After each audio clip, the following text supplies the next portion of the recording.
네, 시장 상황이 좀 그닥 나아지는 부분은 없습니다. 코스피가 한 0.3%, 코스닥 1.7% 약간 양 지수보다 고개를 들어올린 부분은 그나마 다행이다. 좀 이런 생각이 드는데요.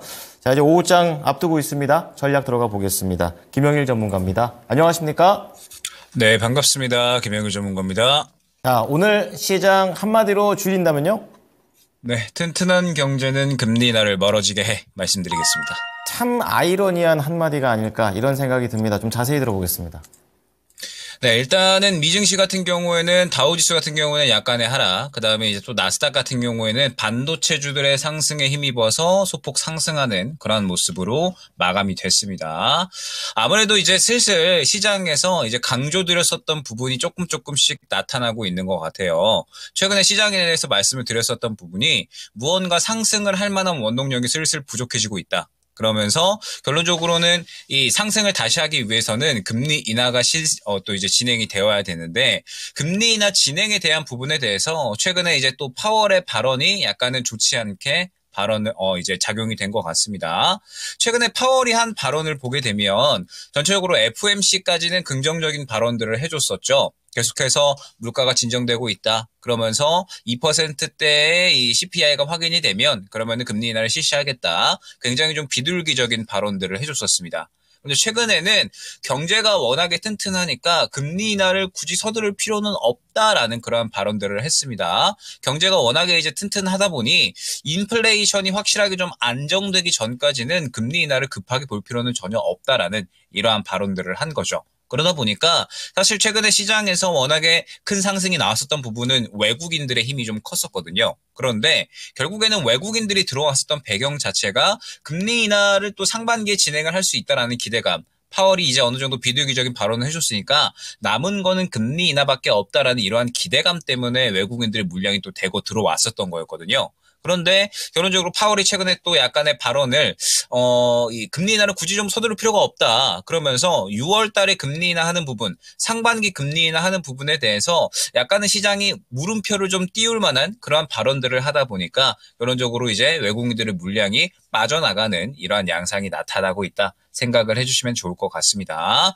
결국에는 이제 또 이 줄다리기 과정이 이어지고 있다 생각을 해주시면 될 것 같아요. 작년에는 이제 이 금리 인상을 과연 얼마나 가파르게 하느냐 아니면은 완만하게 하느냐 이러한 부분에 대해서 줄다리기였다라고 한다면, 올해 같은 경우에는 금리 인하를 언제 실시하느냐에 따라서 줄다리기가 진행이 될 것이다 라는 부분을 말씀을 드렸죠. 상반기에는 이제 전체적으로 기대감이 훨씬 더 이제 우세했었지만 최근의 그림, 오늘 같은 이제 그림을 봤을 때에는 약간의 또 파월 쪽에서 좀 당기는 이러한 그림이 나타나고 있다 생각을 해주시면 좋을 것 같습니다. 그러면서 오늘 시장이 이제 상당히 조금 급락을 하는 그런 모습들을 보여주고 있는데, 아무래도 이제 최근에 올라왔었던 종목군들이 많이 있었죠. 시장의 분위기가 또 나쁘지 않았었기 때문에 올라왔었던 종목들, 고점에 있는 종목들이 상당히 많은 모습을 우리가 확인을 할 수가 있었습니다. 그렇기 때문에 결국에는 원동력이 살짝 부재해진다라고 한다면 올라갔었던 종목들 먼저 차익 실현이 나올 수가 있으니까 이러한 부분을 조금은 이제 조심하셔야 된다라는 부분을 말씀을 드렸었죠. 뭐 예를 들게 되면 최근에 상승이 나왔었던 이제 제약 바이오 종목군들, 뭐 HLB나 혹은 이제 알테오젠 같은 이러한 종목들이 또 어느 정도 이 추세를 조금 깨다 보니까 추세를 깨는 선에서 이슈가 또 어느 정도 잦아들다 보니 약간의 강력한 차익 실현이 나오는 부분을 확인을 할 수가 있었습니다. 그러면은 고점에서 또 접근하시는 분들은 또 순식간에 물려가는 그림이 나타날 수가 있다라는 부분을 상당히 많이 강조드렸었죠. 지금 시장은 약간의 상승할 수 있는 원동력이 살짝은 쉬어가는 흐름에서 다시 한번 또 고점에서 물량들이 나오고, 그러면서 저점에서 또 새롭게 이 물량을 좀 받아두는 종목들이 출현을 해야 되는 그러한 상황이기 때문에 새로운 순환을 준비해야 되는 타이밍이다 생각을 해주시면 좋을 것 같습니다.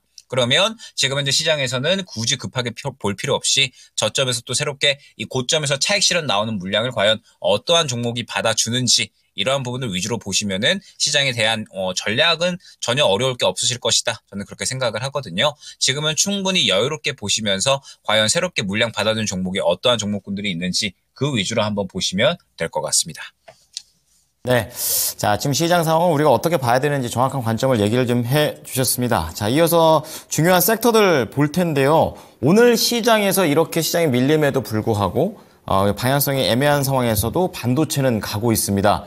이 반도체와 관련해서는 리스크를 항상 조심하자고 하면서도 이렇게 계속 올라가는 부분이 참 대단하다 이렇게 좀 말씀해 주시는데 반도체에 대한 부분은 어떻게 생각하세요?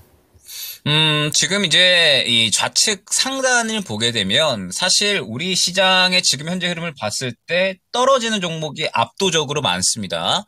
지금 코스피 같은 경우에는 약 한 200 종목 정도가 이제 올라가고 있고 600 종목이 넘는 종목이 이제 하락을 하고 있는 모습을 확인할 수가 있습니다. 그리고 코스닥 같은 경우에는 300 종목 그리고 하락 종목은 1230 종목을 확인을 할 수가 있는데 사실 코스피가 이렇게 하락 종목이 많은데도 불구하고 지수가 플러스로 띄어져 있는 부분은 지금 현재 삼성전자의 상승이다라는 부분을 우리가 확인을 할 수가 있겠죠. 저번 주 같은 경우에도 이러한 그림이 그대로 이어졌었습니다. 시장 지수 자체는 튼튼한데 하락 종목 수는 훨씬 많은 그림이 유지가 됐었고 오늘 같은 경우에는 그러한 그림이 더욱더 심화되고 있다 생각을 해주시면 될 것 같아요. 보게 되면은 삼성전자가 오늘 85,000전자 방금 또 이제 갱신을 했네요. 그러면서 지금 계속해서 고점을 뚫어내는 이런 모습들을 확인을 할 수가 있고 그러면서 이제 뭐 SK 하이닉스 같은 경우에도 추가적으로 상승이 나오는 모습들 그리고 추가적으로 오늘 같은 경우에는 또 CXL 관련된 종목들이 상당히 강세를 보이고 있는 것 같아요. 기존의 전통적인 CXL 강자인 네오셈 이러한 종목들이 또 추가적으로 상승이 나오는 모습을 확인을 할 수가 있고 뭐 그 외에 뭐 SAMT라든지 뭐 윈팩이라든지 굉장히 또 반도체 종목들이 계속해서 순환이 나오는 모습을 확인을 할 수가 있습니다.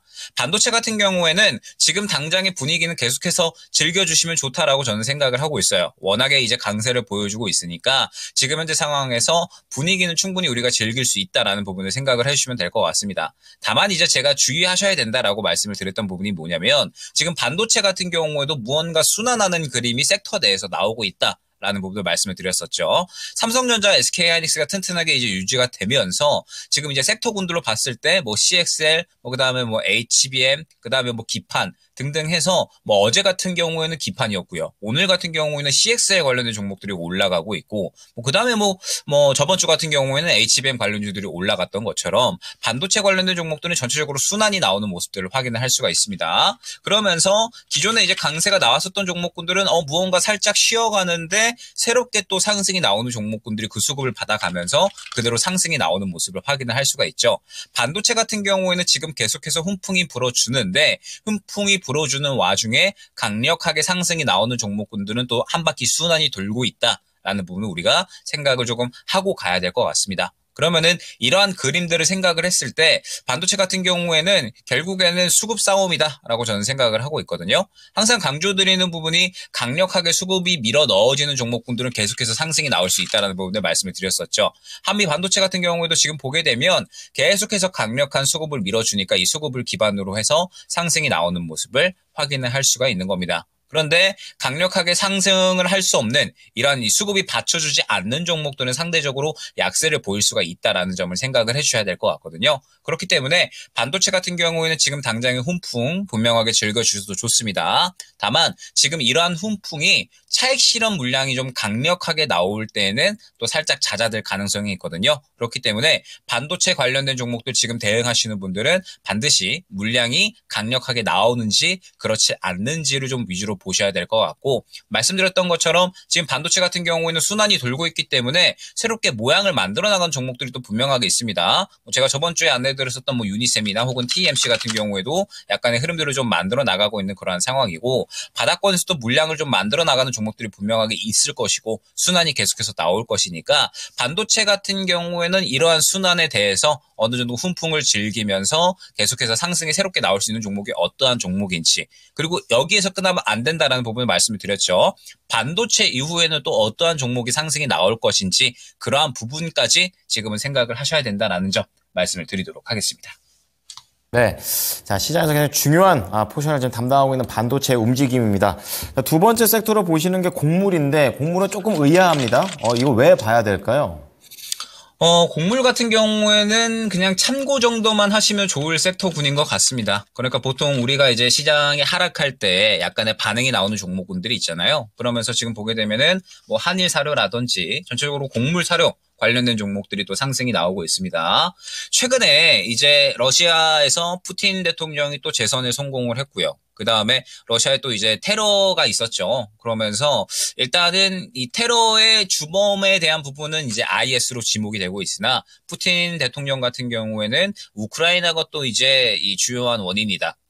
배후다라고 이제 이야기를 하고 있습니다. 즉 지금 현재 전쟁에 대한 부분은 여전히 양측은 계속해서 이제 원하는 것을 얻어낼 때까지는 관둘 생각이 없는 것 같아요. 그러면서 최근에 이제 EU에서 러시아산 곡물에 대해서 관세를 50%를 매기겠다. 라고 이제 또 이렇게 이야기를 했죠. 사실상 수입 금지랑 다름없는 그런 법안이기 때문에 이러한 부분들에 대해서 한 차례 급등이 나왔었습니다. 그러면서 보통 이제 우리가 알고 있는 것이 결론적으로는 이 곡물 관련된 종목들은 시장이 하락할 때 또 민감하게 반응하는 종목군들이죠. 시장이 오늘 크게 하락을 하다 보니까 반도체 관련된 종목들이 또 가는 와중에 아이러니하게도 또 곡물 관련된 종목들이 오늘 좀 상승이 나온 것이 아닌가 생각이 됩니다. 근데 흐름을 보게 되면 곡물 관련된 종목들은 오늘의 흐름을 봤을 때 무언가 그렇게 또 물량이 강력하게 들어가는 모습은 아니다라는 부분을 확인을 할 수가 있어요.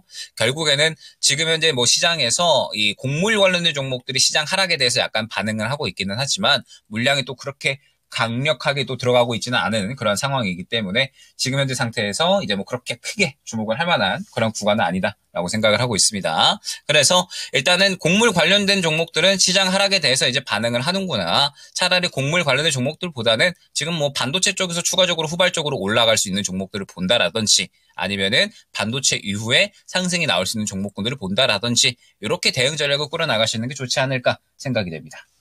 네. 자, 참고 정도 하겠습니다. 그럼 마지막으로 오후장 전략 포인트, 이 코스닥이 계속 밀려서 좀 걱정인데 어떻게 준비해 나갈까요? 네, 일단은 리스크 강조. 제가 저번 주부터 계속해서 좀 많이 말씀을 드렸죠. 리스크 관리는 어느 정도 진행을 조금 해주셔야 되는 시장 상황이 맞습니다. 아무래도 지금 현재 이 상승할 만한 원동력이 약간은 부재한 상황이라 잠시 좀 숨 쉬어가는 구간, 한숨 돌리는 구간이라고 생각을 해주시면 될 것 같아요.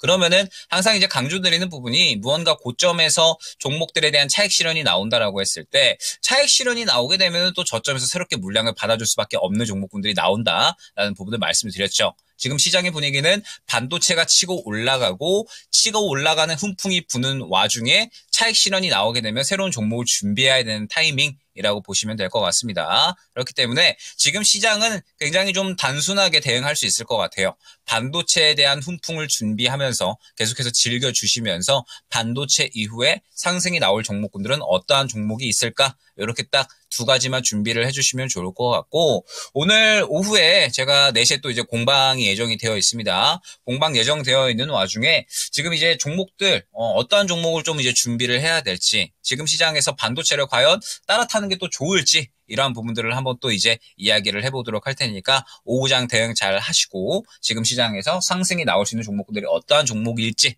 이 부분을 위주로 한번 대응 준비해 보시면 좋을 것 같습니다. 네, 4시에 있을 공개 방송 기대해 보겠습니다. 감사합니다. 네, 감사합니다. 네, 김영일 전문가였습니다. 자, 토마토 증권통 구독자 이벤트가 있습니다. 구독하면 100% 당첨이라고 하니까 좀 참고를 해보시고요. 증권통 유튜브 구독, 좋아요, 알림 설정 해주시고 QR 스캔을 옆에 떠 있습니다. 이거 보시면서 체크를 해보시면 신청이 가능합니다. 자, 그리고 선물로 준비가 되어 있는데요. 4만 원 상당의 통통 쿠폰 그리고 토마토 증권통의 대표 코너들의 이런 요약본을 2주 동안 무료 제공을 한다고 하니까요. 이 부분 꼭 놓치지 마시고 4월 19일 전까지 해보시기 바랍니다. 네, 지금까지 투자 판단에 도움이 될 수 있는 정보를 제공해 드렸습니다. 하지만 특정 종목의 상승과 하락을 보장하지는 않으니까요. 참고해 주시기 바랍니다. 오후장도 잘 대응하십시오. 고맙습니다.